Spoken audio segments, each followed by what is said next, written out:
সত্যিই কি মিম আর বাবুর বিয়ে হয়েছে? বিয়ে না হলে তারা কিভাবে একা বাসায় দুজনে থাকতে পারে সেটাই আমার প্রশ্ন। সবাইকে উনারা বলছে যে উনারা নাকি বিয়ে করেনি, কিন্তু আমার তো মনে হয় যে উনারা অনেক আগেই বিয়ে করে ফেলেছে। ঢাকা শহরের মতো একটা জায়গায় একটা মেয়ে একা একা কিভাবে থাকে?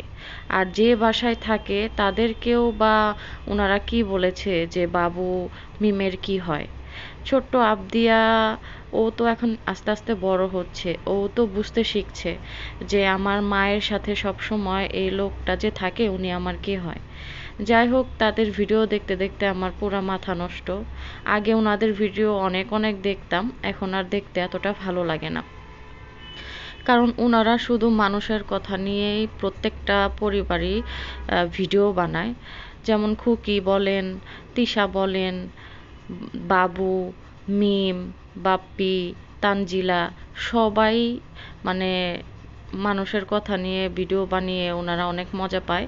কিছুদিন আগে যে আদুরি মারা গিয়েছে ওই মেয়েটাকে নিয়েও কত ধরনের নাটক কথা ওনারা বলতেছে। আবার এখন শুনি যে সাবিনা বলতেছে আদুরি ওনাদের কিছুই হয় না, কোনো রক্তের সম্পর্ক হয় না।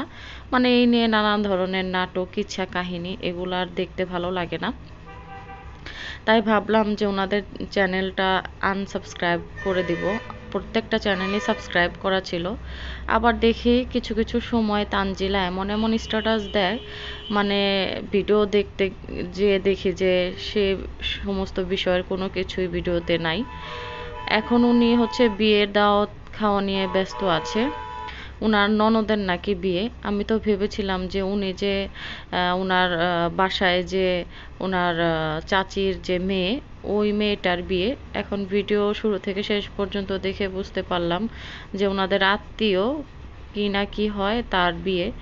তো কি যে একটা নাটক উনারা শুরু করেছে। কিছুদিন আগে তো তানজিলার বিয়ে নিয়ে পুরা ফ্যামিলি মানে বিয়ে বিয়ে নিয়ে কত কিচ্ছা কাহিনী করলো। এখন আবার নাটক শুরু করছে।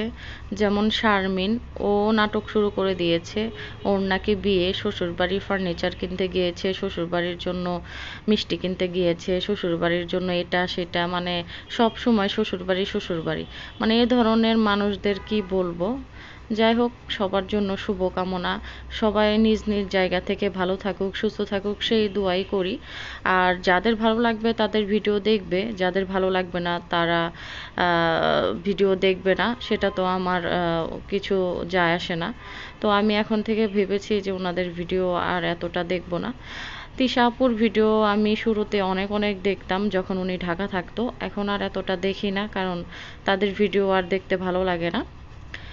তো এই কথাগুলো বলার পিছনে একটাই কারণ, কারণ ওনাদেরকে প্রচুর ফলো করতাম, ভিডিও দেখতাম, ভালো লাগতো, সময় কাটতো না, ভিডিও দেখে সময় কাটাতাম।